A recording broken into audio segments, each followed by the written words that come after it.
नमस्कार दोस्तों, आप देख रहे हैं वॉइस ऑफ राजस्थान। आइए जानते हैं आरएएस अधिकारी प्रियंका बिश्नोई के बारे में। राजस्थान के बीकानेर जिले की निवासी थी। उनका जन्म 8 अगस्त 1991 को बीकानेर के नौका क्षेत्र में हुआ था।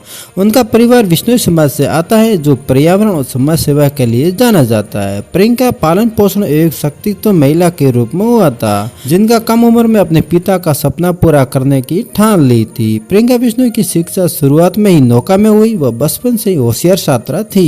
इंजीनियरिंग की पढ़ाई करने के बाद उन्होंने प्रशासनिक सेवाओं की तैयारी की थी। उनके पिता रक्षपाल बिश्नोई ने उन्हें हमेशा सरकारी अधिकारी बनाने के लिए प्रेरित किया था, क्योंकि वे खुद इस सपने को पूरा नहीं कर पाए थे। प्रियंका ने अपने पिता के सपने को अपना बनाया और कड़ी मेहनत से राजस्थान प्रशासनिक सेवा आरएएस में सफलता प्राप्त की। प्रियंका ने बीटेक की डिग्री प्राप्त की। इसके बाद प्रशासनिक सेवा की तैयारी में जुट गई। 2013 में उन्होंने आरएएस परीक्षा पास की और 77वीं रैंकिंग हासिल की। इसके बाद उन्होंने 2016 में पुनः परीक्षा दी, जिसमें उन्होंने और बेहतर प्रदर्शन किया और एसडीएम पद का प्राप्त किया। उन्होंने डूंगरपुर, सुरू और विजयनगर जैसे प्रमुख क्षेत्रों में अपनी सेवाएं दी। हाल ही में उनका तबादला जोधपुर में किया गया था, जहां उन्हें 15 अगस्त 2014 को उनके उत्कृष्ट कार्यों के लिए सम्मानित किया गया। उनके काम ने उन्हें न सिर्फ एक सफल अधिकारी बल्कि एक समाज सेवा से जुड़े व्यक्तित्व के रूप में भी पहचान दिलाई। प्रियंका बिश्नोई ने न केवल पिता का सपना पूरा किया, बल्कि वह महिलाओं के लिए प्रेरणा स्रोत बन गई। एक पुरुष प्रधान समाज में उन्हें ये दिखाई दिया कि कड़ी मेहनत,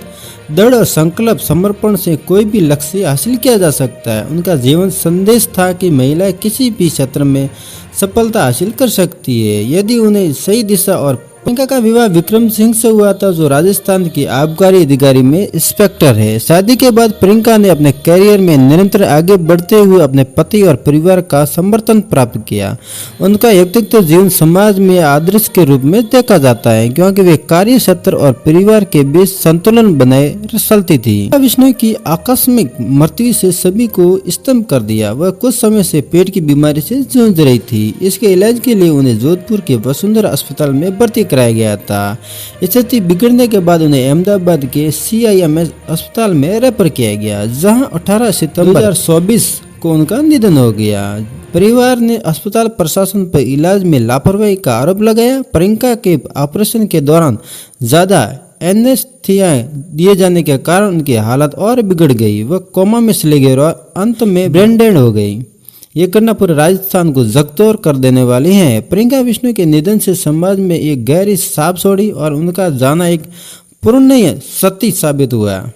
प्रियंका ने अपनी मेहनत से कई महत्वपूर्ण पदों पर कार्य किया है। उनकी सबसे बड़ी उपलब्धि ये थी कि उन्होंने अपनी मेहनत से उनके पिता का सपना पूरा किया और समाज में उदाहरण प्रस्तुत किया। वह महिला शक्तिकरण की प्रतीक बन गई, जिन्होंने अन्य महिला को सरकारी सेवाओं में आने के लिए प्रेरित किया। प्रियंका बिश्नोई के निधन न केवल अपने परिवार बल्कि उनके सहयोगी और पूरे बिश्नोई समाज को गहरे शोक में डाल दिया। उनकी असमय मृत्यु से सभी स्तंभ है और सोशल मीडिया पर श्रद्धांजलियों का तांता लगा हुआ है और कई लोगों ने उन्हें एक ईमानदार और समर्पित अधिकारी के रूप में याद किया। प्रियंका बिश्नोई का जीवन एक उदाहरण है कि किस प्रकार मेहनत और लगन, समर्पण से कोई भी व्यक्ति उन्हें लक्ष्य को प्राप्त कर सकता है। उन्होंने न सिर्फ अपने परिवार का नाम रोशन किया, बल्कि वे महिलाओं के लिए प्रेरणा स्रोत बनकर उभरी। उनकी कहानी आज भी हमारे युवाओं को प्रेरित करती है कि कभी भी हार मत मानो, चाहे कितनी भी कठिनाई हो क्यों न हो। प्रियंका का जाना समाज के लिए एक बड़ी क्षति है, लेकिन उनका प्रेरणादायक जीवन हमेशा याद रखा जाएगा।